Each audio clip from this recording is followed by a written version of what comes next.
In 1998, off Canada's east coast, a modern passenger jet run by one of the world's best airlines catches fire at 33,000 feet.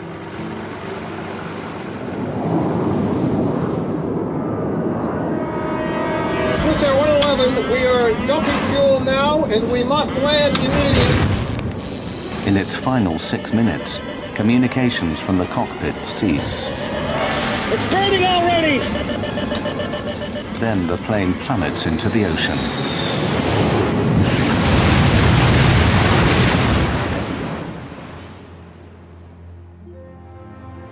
"229 people are dead. What caused the fire is a mystery." Many of the vessels reported to the Canadian Navy vessels standing by on scene that they were finding bodies and making repeated requests for more body bags and get the bodies that were Now, after one of the largest investigations in aviation history, the complete story behind the loss of Swissair Flight 111 can finally be told. It's a wake-up call for the entire airline industry to ensure that what happened aboard Swissair 111 would never happen again. This accident investigation was a unique opportunity to assess the materials in airplanes. And the problem is not only just the stuff that can burn, but the fact you can't see it. When you really have fire on board, the clock is running against you.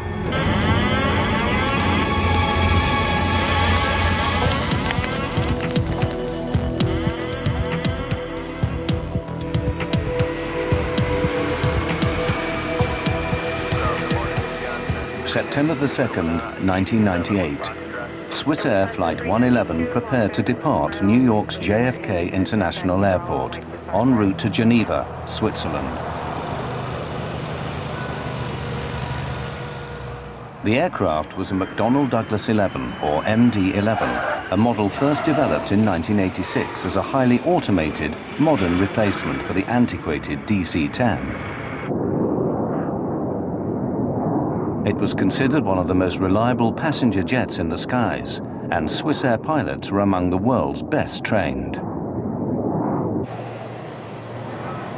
Okay, after start checklist. Engine anti-ice. Not required. Roger, not required. Auto brakes. Take off. Swissair 111's pilots were Captain Urs Zimmerman and First Officer Stefan Loew. Swissair 111, hold short, 3-1 left. Zimmerman encouraged an easygoing atmosphere in the cockpit, but he was also known for his by-the-book precision. When not flying, he was an instructor of new pilots for Switzerland's national airline. Takeoff checklist. Flaps and slats. Flaps set 15 degrees. Set at 15.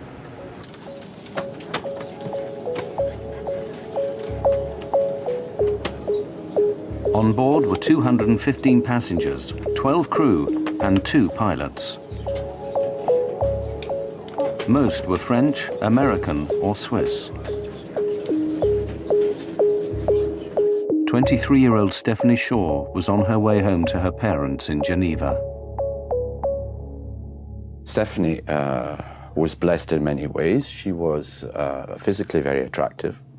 She was an intelligent girl. The reason she went to New York was that she had been invited to become a member of the World Economic Forum, which is based in Geneva, and she wanted to have this trip before she joined. She was a darling, an absolute darling. 8:18 p.m. Swissair 111 Heavy, clear for takeoff. Cleared for takeoff. Roger, Swissair 111. For safety, the Swissair pilots push the throttles forward together, ensuring no single pilot can botch a takeoff. VR, V2. Swissair Flight 111 lifted off and made her way northeast, toward the open Atlantic. For the first 15 minutes after takeoff, there was no communication from Swissair 111. It was an unusual, small detail that would later baffle investigators. Well, it does happen occasionally. They had not yet reached what we call the North Atlantic track system, where then you're not really usually in radio contact. So I thought it was a little abnormal, but it appears it was just nothing more than a mistaken radio frequency. When the guy dialed it in and swapped over the radio, he had put in the incorrect frequency, and evidently they didn't make another attempt at contacting someone. It was strange, and I agree with you. It's kind of like, whoa, that's interesting.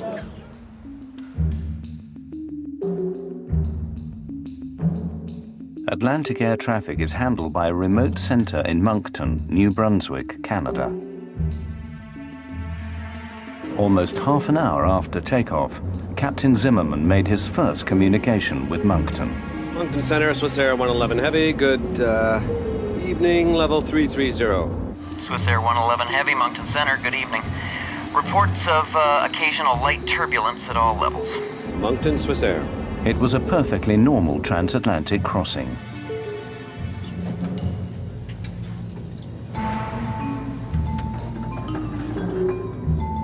In first class, Swissair passengers were among the first in the world to have a personalized in-flight entertainment network. Though now common, the system was an innovation in 1998. Passengers could choose their own movie, browse the internet, and gamble. They evaluated the market, and they thought that introducing a modern in-flight entertainment system combined with a gambling system, so that passengers actually can use their credit card and gamble during long-range flights, would make them more attractive.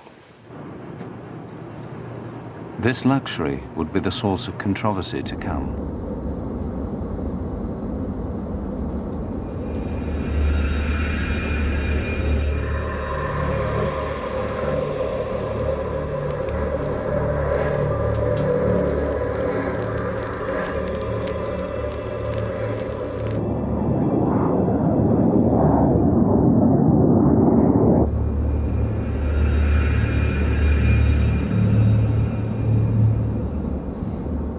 You smell something?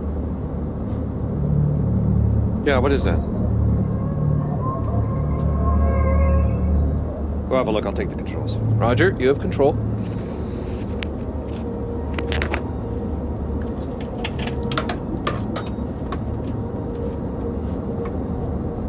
First Officer Loew investigated the area near the air conditioner vent.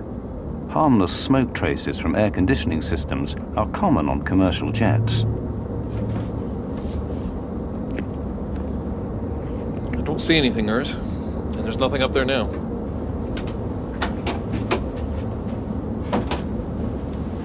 You hailed for me, Captain? Stefan and I were sure we smelled smoke a few seconds ago. Can you smell anything? I smell it too, yeah. Could you smell in the cabin before you came in? No, definitely not. They agreed that the air conditioner was the likely culprit. Can't see it or smell it anymore. Air conditioning, is it? Yeah. Please close it, thanks.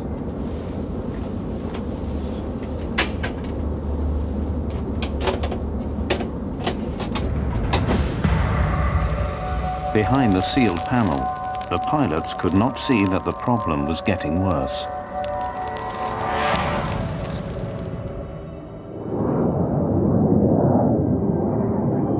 Less than 45 seconds after smoke disappeared in the cockpit of Swissair 111, it returned.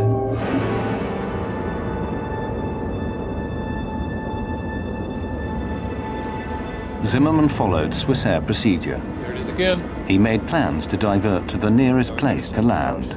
Find the closest place to land, Stefan. We'll need the nav charts from the library. Also weather data for the area. Boston's close.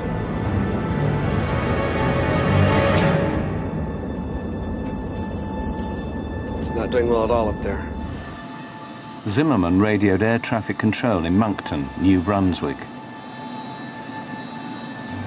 Moncton Center, Swissair 111 Heavy, good evening. United 920 Heavy, Moncton Center, good evening. The controller dealt with another aircraft before responding to Swissair. Other aircraft calling, say again. Swissair 111 Heavy is declaring pan. We have smoke in the cockpit. Request immediate return to a convenient place, I guess. Boston. Pan is an international term used to notify air traffic control of an urgent situation. one step below declaring Mayday. You say to Boston you want to go? I guess Boston. We need first the weather there. We are starting right turn here, Swissair 111 Heavy. Swissair 111, roger, and... Descent to flight level 310. 310. 310, Swissair 111 Heavy.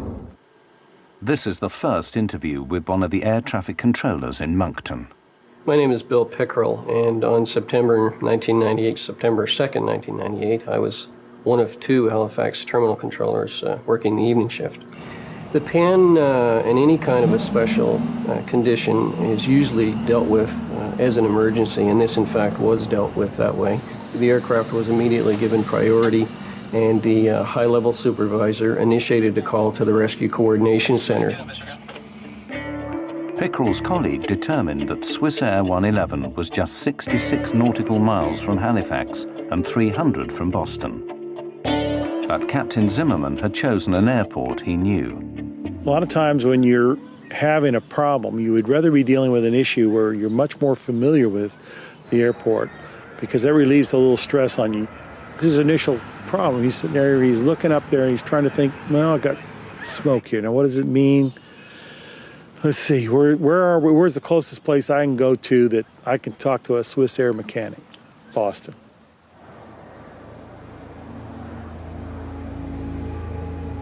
Swissair 111 Center. Swissair 111 Heavy, go ahead.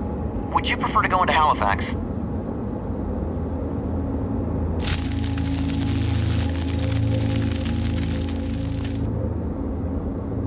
Urs, we better put the masks on. Stand by.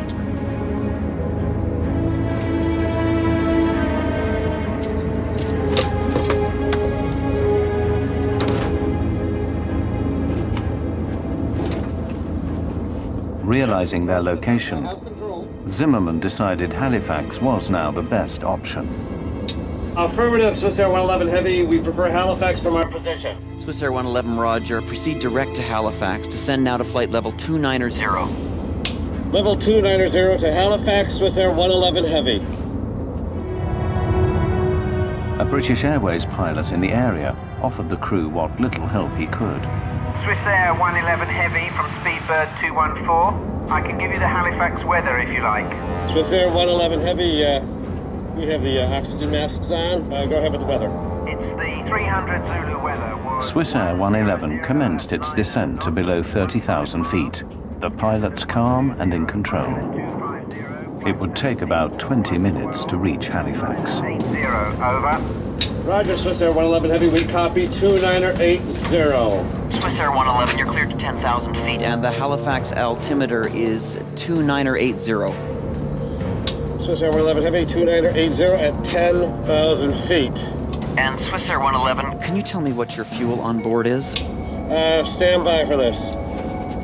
Speedbird 1506 is at Tusky, listening out. Speedbird 1506, roger. The controller signed off with another aircraft. His jurisdiction was high-altitude flights. As Swissair was on descent to Halifax, he hands over responsibility to Bill Pickerel. At that point, everything was normal.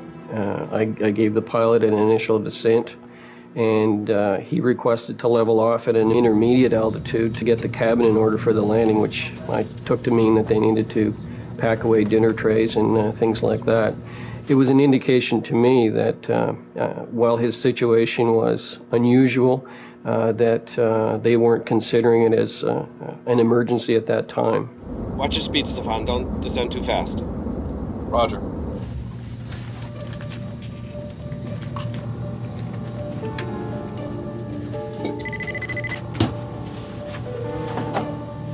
Yes, Captain. We have smoke in the cockpit here. Have the cabin crew prepare for landing. We'll be setting down in Halifax in about 20 minutes. I'm about to start the checklist here. Yes, Captain Zimmerman. Zimmerman had two checklists for smoke in the cockpit. To complete both would take 20 minutes. This was Swissair company policy. In the meantime, Love continued the descent into Halifax.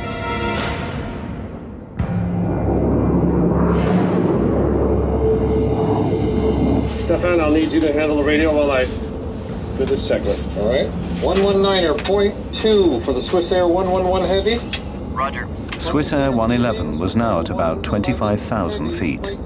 Pickrell advises them to descend to 3,000. But First Officer Loew said he'd rather fly at 8,000 until the passenger cabin was cleared. 050. Swissair 111. Their attitude underscored the sense of control in the cockpit. 979. From my point of view, it gave all initial appearances that it should be a fairly straightforward operation, that assuming that everything happened normally, the aircraft would require a minimum of handling to lead them into Halifax. Swissair 111, you can descend to 3, level off at an intermediate altitude if you wish, just advise. But Pickrell was concerned the plane was not coming down fast enough. It appeared that the aircraft might have been a little bit high, and I wanted to ensure that the pilots were aware of how far they were from the airport, how many miles they had to fly, so that they could judge their own descent and make their decision about what they wanted to do. Roger. At the time, we descend to 8,000 feet, and we are clear at any time to 3,000 feet. I keep you advised. Okay, can I vector you to set up for runway 06 at Halifax? Roger, vector for 6 will be fine. Swissair 111 heavy. Swissair 111, roger, turn left heading of 030. Left heading 030 for the Swissair 111 heavy.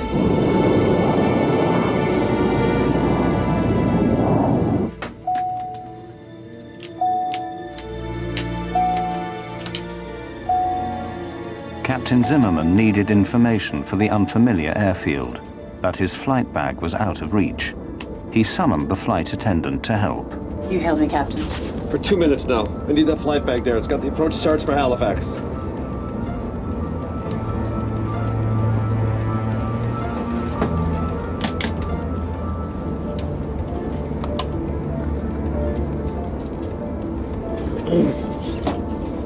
Okay, get back to your crew. Yes, Captain.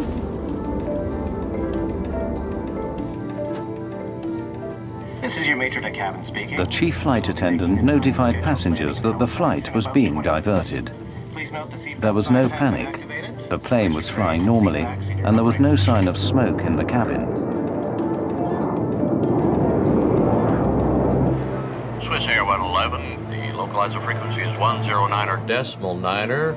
You've got 30 miles to fly to the threshold. We're going to need more than 30 miles. But still at more than 20,000 feet, Swissair 111 was too high to make a landing in just 30 miles. The frequency is 109.9 for the localizer. Okay, roger, 109.9, and we are turning left, heading north, Swissair 111 heavy. And we've got to dump fuel. Agreed. So far, communications from Swissair had been calm. Still, Moncton Centre initiated emergency efforts at Halifax Airport.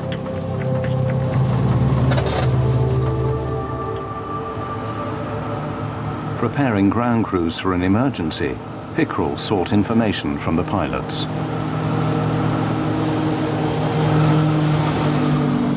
Swissair 111, you have time. Could I have your number of souls on board and your fuel on board, please, for emergency services? Roger. At this time, fuel on board is 230 tons. We have to dump some fuel. May we do that in this area during descent? Pickrell was surprised to learn so late that Swissair 111 needed to dump fuel. At that point, it became more of a complicated situation. In fact, with every transmission after that, it became more and more complicated. Pickrell considered his options for a safe place that wouldn't take the aircraft too far from Halifax. He decided to direct the plane over St. Margaret's Bay, about 30 miles from the airport. The other choice, if he had said he needed to stay close, was to start the aircraft in a right-hand turn to set him up for any of the other runways. I had to keep him flying in a circle or a constant track so that he wouldn't fly back into his own fuel, which would have been not good. Dumping fuel is standard procedure. A fully fueled passenger jet is too heavy and could break up on landing. Are you able to take But co-pilot Loew wondered if, given their situation, they might forgo the regulations. They want us to turn to the south. Should we just forget about dumping and just land? No, dump it. Okay, we are able for a left or right turn to the south in order to dump. I initiated the vector back toward St. Margaret's Bay to start him in that direction. It indicated to me that, again, it wasn't a critical situation on board, that in fact he did have time to be able to go back and dump his fuel over the water. Swissair 111, roger. Turn left heading of 200 degrees and advise me when you're ready to dump. It will be about 10 miles before you're off the coast. We will still be within about 25 miles of the airport. Roger, we are turning left, 200. In that case, we are going to descend to only 10,000 feet in order to dump the fuel. Roger, maintain 10,000. I'll advise you when you're over the water. It will be very shortly. Roger. While Zimmerman continued with his checklist, Loew accidentally transmitted to Bill Pickrell in Moncton. Are you in the emergency checklist for air conditioning smoke? Yes. Swissair 111, say again, please. Sorry, that was not for you. Swissair 111 was asking internally. Okay. Airspeed is decreasing below 306. Level off speed here. Just fly the plane as you see fit, Stefan. Swissair 111, continue left heading 180. You'll be off the coast in about 15 miles. Left heading 180, roger. Swissair 111 and maintaining at 10,000 feet. Roger. Cabin bus off. Cabin bus off, roger. The cabin bus switch knocked out all the lighting in the cabin. It was an indication for the passengers that something was wrong, but hardly alarming. Ladies and gentlemen, we have temporarily lost the lights in the cabin. Please remain calm. The crew will be coming around with flashlights to assist in landing. Despite a cockpit filled with smoke, there was still no trace in the passenger cabin.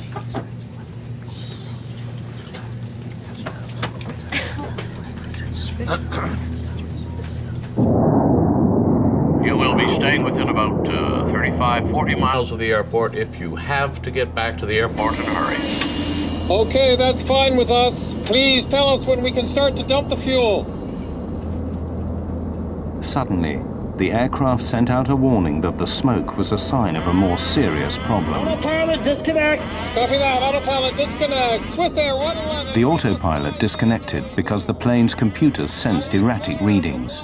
In the next 90 seconds, those readings went haywire. 11,000 and 9,000 feet. Swissair 111, you can block between 5,000 and 12,000 if you wish. One by one, the instruments failed. The calm in the cockpit dissolved. Copy that. We are cleared between 12 and 5,000 feet. We are declaring emergency now. Swissair 111 at time 0124. Then the two pilots spoke simultaneously. Combined with other distractions in the control room, Pickrell was unable to hear a critical transmission. Loew's declaration that they must land immediately. We are dumping fuel now. We must land immediate. Swissair 111, just a couple more miles. I'll be right with you. Roger that. And we're declaring emergency now. Swissair 111. Missing this transmission is a moment Bill Pickrell relives today. I'm not sure that it's a feeling that you can adequately describe. I recall reviewing the events of that night 1,000 times to determine if there was something additionally that I could have done, or if there was some mistake that I might have made, or was there any way that I contributed to this. And eventually I was able to come to the point of realization that there wasn't anything that I could have done, that everything that could have was done. Now there was nothing to do but wait.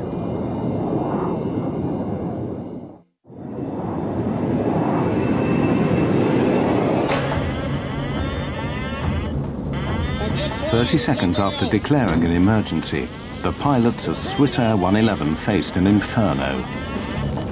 All my screens are down. I'm flying on standby instruments, maintaining 300. Swissair 111, you are cleared to commence your fuel dump on that track, and advise me when your dump is complete. Soon after I gave him authorization to commence the fuel dump, there was no acknowledgement. Initially, I wasn't concerned by that because I considered that he was probably doing the fuel dump. He was reviewing a checklist. He was busy doing things. And as per our training, we're told not to bother the pilots in those kinds of situations. Swissair 111, check. You are cleared to start the fuel dump.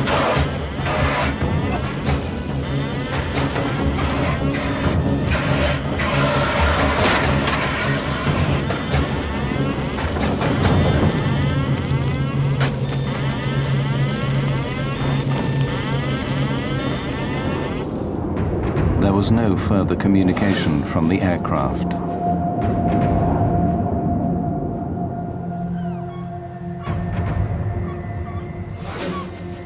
Six minutes later, residents of Peggy's Cove heard a devastating explosion.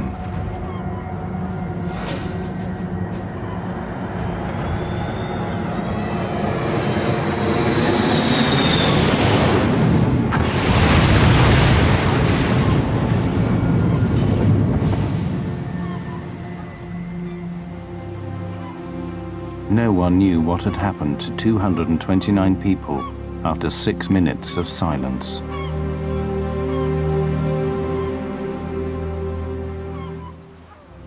It was probably one of the most helpless feelings that any individual can have, not being able to do anything but just sit and watch the target and hope that it would turn back toward the airport. And of course it didn't.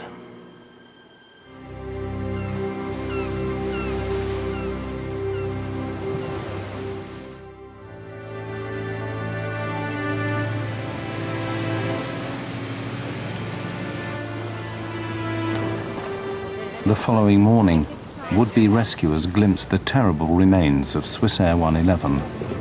Only one body was discovered intact.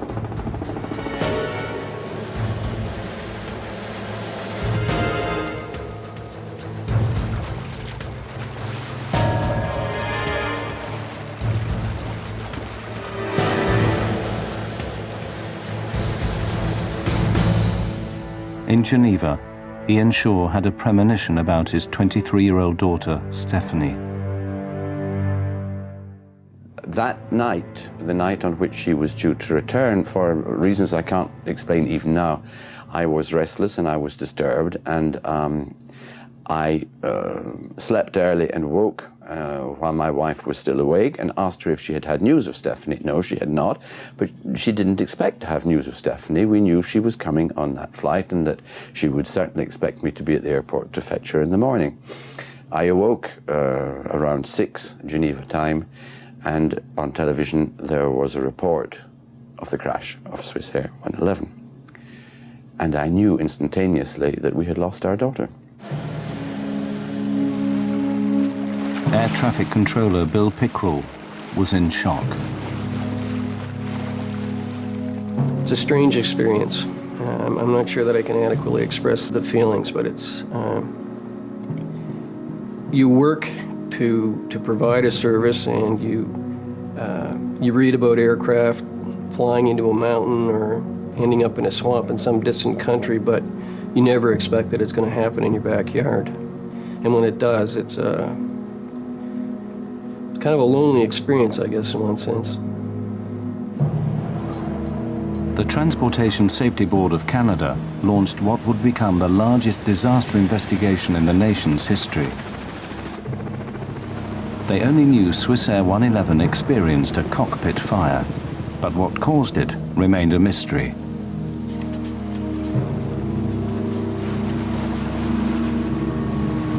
Well, this accident was a challenging one to investigate, in that initially, of course, we had to recover the aircraft from about 55 meters of water, around 185 feet. Of course, it was also in many pieces. As it turns out, it was in a couple of million pieces. So that was the initial challenge. And then after that, of course, when you have so many pieces, you need to determine which are the relevant ones and what are these pieces telling you about what happened and why.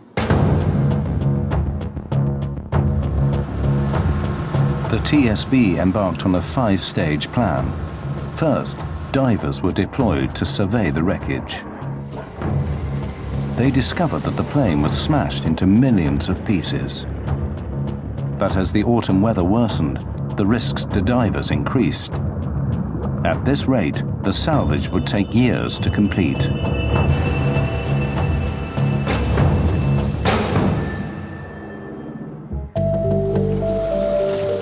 Stage 2. With help from the United States Navy, remote-operated vehicles began a more detailed search. The ROVs helped investigators survey the site. But the question remained: how to recover tiny pieces of twisted metal from the bottom of the sea? We have to go through little bits of airplanes, little pieces. In Swissair, we've had about 2 million pieces of airplane, and we pretty much almost had to look at them all because we had to discredit certain things, terrorists, bombs, various other types of faults. The TSB's investigators finally got the breakthrough they've been seeking: the black boxes. Recordings of cockpit and computer data told investigators that everything on the plane was working perfectly until the last few minutes. When the crew declared the pan, that they had smoke in the cockpit, after going through all of these parameters, we found no anomalies or no problems in any of that flight data that suggested there was a problem with the aircraft. So this led us to believe that the crew had a relatively operational aircraft. Aside from the smoke in the cockpit that they noted, everything else appeared to be working fine. And as they were making their plan to descend the aircraft, they experienced a series of systems failures that were in rapid succession and exponential. Copy that, autopilot disconnect. Swissair 111, we must fly manually now.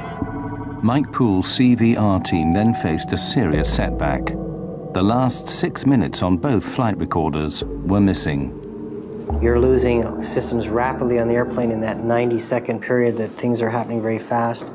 And one of the last things we know about was the 2 recorders went offline. So the fire has presumably breached the lines, breached the sources to these recorders and has stopped them. With the failure of the black boxes, investigators were no closer to learning how or where the fire started on Swissair 111.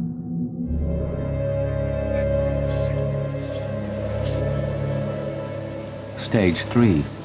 Barges were deployed to scour the seabed for evidence.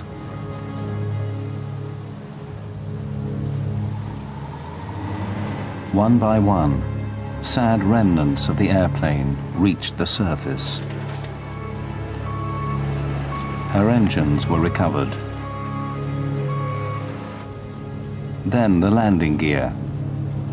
These were among the largest pieces of Swissair 111 to be recovered.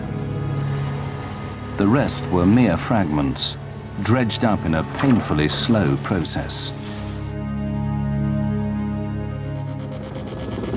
Stage 4. A nearby military hangar provided a makeshift lab for the growing team of forensic investigators. Representatives from the American NTSB, Boeing, Swissair, and the Royal Canadian Mounted Police joined in the search for answers.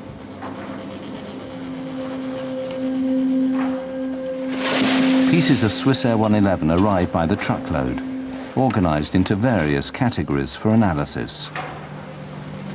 Soon the hangar was stacked to capacity with the biggest jigsaw puzzle in aviation history.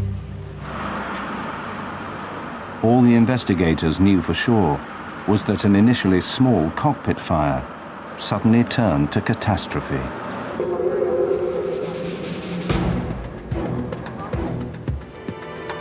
The team sorted through nearly 155 miles of wiring retrieved from the wreckage of Swissair 111. Here, the first real clue: evidence of electrical arcing. Scorch marks on metal revealed that the source of the fire was in the back of the cockpit, directly behind the first officer. By examining the aircraft's wiring plans, investigators found a likely suspect: the entertainment system in first class. The system had some major deficiencies. It was getting very hot. It drew a lot of power. And thereby, for example, raising the cabin temperature considerably, because it was always running. They did not install a simple off switch, nor did they install appropriate cooling systems to cool the system down. The TSB's investigators finally thought they had the breakthrough they'd been seeking. Our report indicates that there was a design flaw in the way the in-flight entertainment network installed in the first class and business class sections of the aircraft were installed integrated into the electrical system of the airplane. When Captain Zimmerman threw the cabin bus switch, all power to the cabin should have been switched off. But the entertainment system remained on, overheating. If you'd ask most pilots, they would say, well, if I push the cabin butt switch, it's going to turn off the things behind the cockpit. It's going to isolate that electrically for me so that I don't have to worry about that, and that I can just concentrate on those things that might affect me flying the airplane. Well, as it turns out, that this switch was kind of bypassed in this case for this IFIN, or entertainment system. Swissair immediately disabled the entertainment systems on the rest of its fleet, and the US National Transportation Safety Board ordered an inspection of cockpit wiring on all MD-11s. Unfortunately, this simple solution proved insufficient. By the time that cabin switch was turned off, the fire was well underway, and so that had no real bearing on the initiation or propagation of the fire in the Swissair 111 aircraft. But investigators determined that the problem with the entertainment system alone could not have brought down Swissair 111. The search for answers continued. Stage 5. Undaunted, the TSB reconstructed the MD-11 from the wreckage. A wireframe mock-up they called the jig provided a spine for placing tiny pieces back where they once belonged. The reconstruction revealed that the fire spread with alarming speed from the cockpit back into the first-class galleys. Some metal showed heat damage from temperatures as high as 600 degrees centigrade. As the investigation continued, some argued that the actions of the pilots may have contributed to the disaster.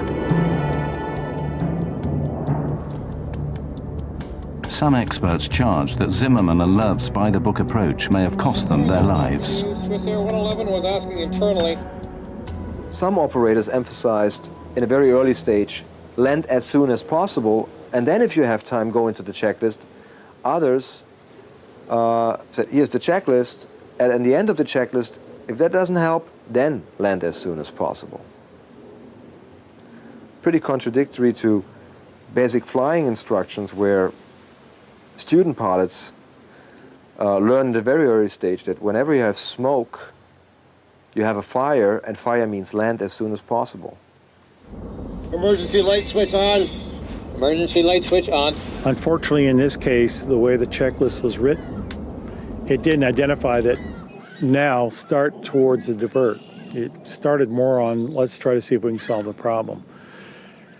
And so now all of a sudden you're taking on a problem that just kind of crept up on you. You weren't expecting it.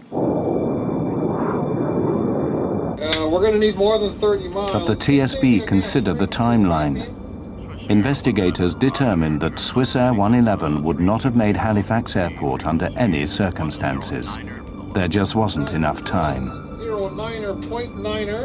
In our calculation, we showed that starting at the ideal descent point from 33,000 feet, which was at about 10:14 p.m. that night, it would take some 13 minutes to get the airplane onto the ground, which would take us to 10:27 p.m. By 10:24, the systems in the aircraft were starting to deteriorate. So we believe that under these circumstances, the crew would not have been able to successfully land the airplane under those conditions with the amount of time that they had. Whatever caused the fire on Swissair, it happened at a lethal speed. The mystery remained.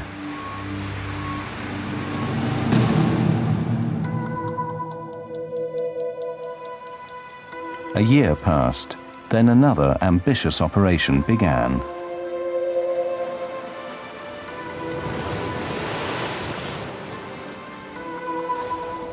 The TSB hired a sophisticated Dutch salvage ship, Queen of the Netherlands.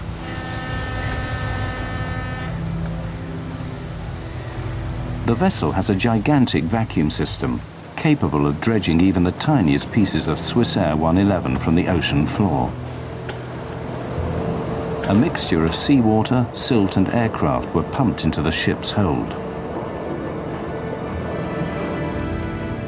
This cargo was then pumped into a specially constructed reservoir on shore. When the water drained away, investigators found another 1 million pieces of the aircraft. Any one of them may have held the clue to what caused the catastrophic fire.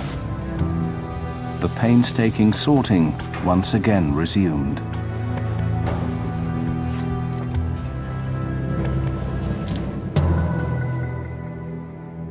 Finally, after 15 months, they found what they'd been seeking: a single faulty wire.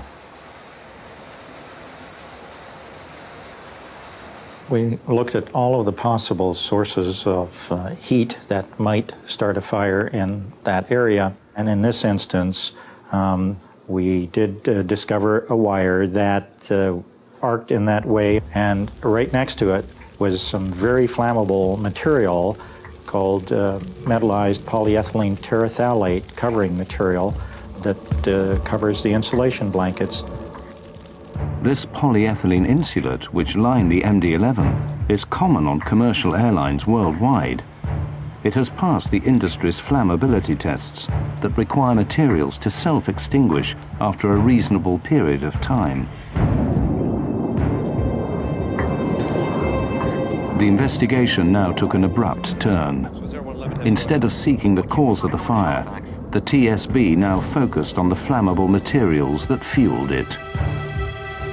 This thermal-acoustical material that was in this aircraft was very flammable, even though it passed a test. It does sustain and it does propagate flame. So this investigation did focus on the flammability of materials and the requirement to reassess the criteria that is used to certify materials, not just thermal-acoustical insulation blanket material, but also other materials that goes into aircraft, much of it in hidden areas. Investigators now had their answer. A wire arced in a closed space behind the cockpit. The arc ignited the insulation, which in turn lit other materials, such as foams and plastics. The pilots could not sense how quickly the fire intensified. But 14 minutes after they declared pan, pan, pan, the fire disabled all electronics in the cockpit. The black boxes went dead. A forensic examination also shed light on the desperate final minutes in the cockpit. Loew was in his seat. Captain Zimmerman was not, likely fighting the fire and probably dead before impact. The first officer was probably trying to find a place where he could put this big airplane. He just didn't have a lot going for him. He didn't have a lot of instrumentation left. And I'm sure he was looking for something, some indication that would give him an idea of where he could put the airplane down, maybe even ditch the airplane. What is known is that the first officer was in his seat. Whether he was unconscious, conscious, maybe had severe degree burns on his skin, it's not known. We know the captain was not in his seat, so very likely he was trying to fight the fire. That the checklists were found molten together, the pages, indicates that they were used to fight a fire. At 10:30 Halifax time, Loew shut down engine 2. Investigators determined that he probably received a warning the engine was on fire. Chillingly, it proved that Loew was alive a minute before impact. They could not determine whether the passengers were aware of the fire, at least until the very final moments. There were traces found of soot and smoke extending as much far to the business class overhead area. Whether the passengers have smelled the smoke, it's not known. DNA analysis showed that they had no residue in their body. The aircraft hit the water with a force of 350 Gs.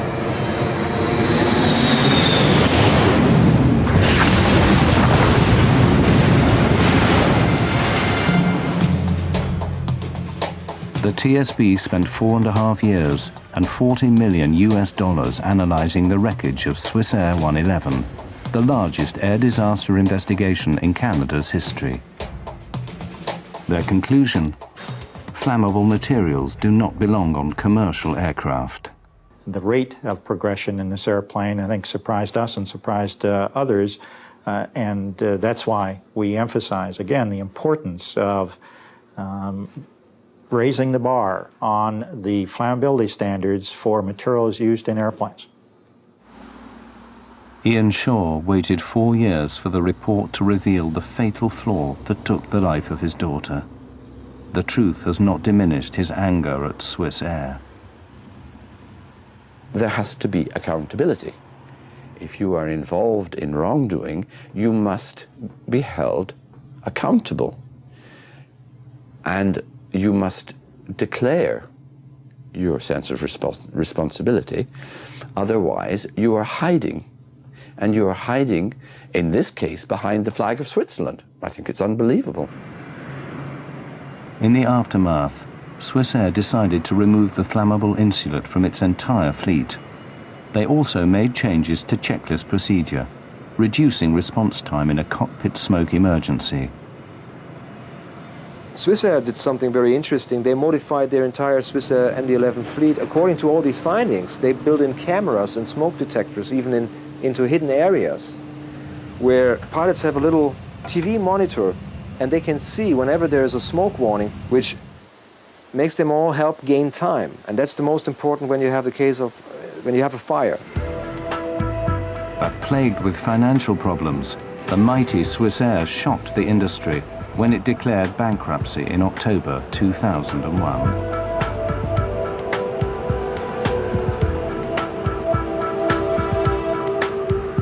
The flammable insulation that set Swissair ablaze remains in 2/3 of commercial airplanes today, but not for very much longer. The metallized polyethylene terephthalate material has been essentially banned from aircraft, and the criteria to certify that kind of material for use in airplanes has been worked on. It has not been put into law as yet, but we look forward to that being done, so the criteria is more stringent. The U.S. Federal Aviation Administration has given a deadline of 2005 to remove the material from all commercial aircraft. This major overhaul is designed to ensure that what took place on Swissair 111 will never happen again. The industry is trying to remove it, but I don't think they're removing it as quickly necessary as they could. There's always that battle. How expensive is it to do something that's replacement, or are you going to replace it in an airplane you're going to throw away in another couple of years? We have to live within certain economic realities.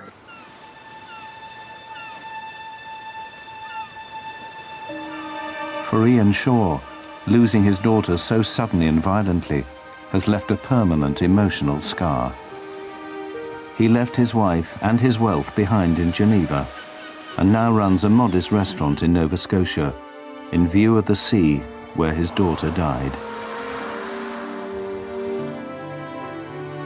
Why would I come here to this particular point in Nova Scotia? A lot of people have said, oh yes, we fully understand you want to be close to your daughter and the point where the plane crashed. That is no part of my being here. Swissair ripped out of me any possibility of proximity to my daughter. I found a comfort in the awareness of the presence of the eternal ocean, the ocean which has been going backwards and forwards for many, many, many thousands, millions of years. I came here because I had to. I can't give a fully rational declaration to you of why I came here. I can only say to you, I am in the right place for the wrong reasons.